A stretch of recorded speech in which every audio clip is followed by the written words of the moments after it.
വർഷങ്ങൾക്ക് മുൻപ് ചങ്ങനാശ്ശേരിയിലെ വിജനമായ പാതകളിൽ രാത്രികാലങ്ങളിൽ ഒരു രൂപം പ്രത്യക്ഷപ്പെട്ടു തുടങ്ങിയിരുന്നു. ഒറ്റപ്പെട്ട വഴികളിലൂടെ നടന്നു പോകുന്നവരോട് ഇരുട്ടിൽ മറഞ്ഞു നിന്ന് അയാൾ പൗരുഷമായ ശബ്ദത്തിൽ ചോദിച്ചു, ഒരു ബീഡി തരുമോ? ഭയത്തോടെയാണെങ്കിലും കയ്യിലുള്ള ബീഡി നൽകി തീപ്പെട്ടിക്കൊള്ളി ഉരയ്ക്കുന്നവർ കണ്ടത് ചോരയുറയുന്ന ആ കാഴ്ചയായിരുന്നു. ആ വെളിച്ചത്തിൽ അവർ കണ്ടത് ഒരു മനുഷ്യന്റെ പാദങ്ങളായിരുന്നില്ല, രോമങ്ങൾ നിറഞ്ഞ കറുത്തിരുണ്ട പോത്തിന്റെ കാലുകളായിരുന്നു.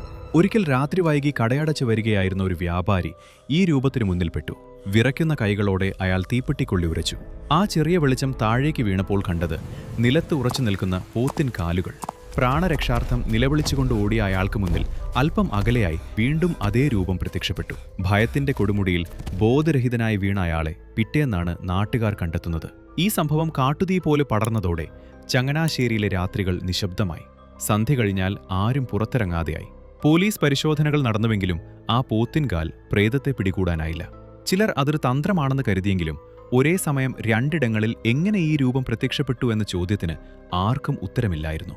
നിങ്ങളിൽ എത്ര പേർക്ക് ഈ സംഭവത്തെപ്പറ്റി അറിയാം? വീഡിയോ ഇഷ്ടപ്പെട്ടാൽ ഫോളോ ചെയ്യണേ.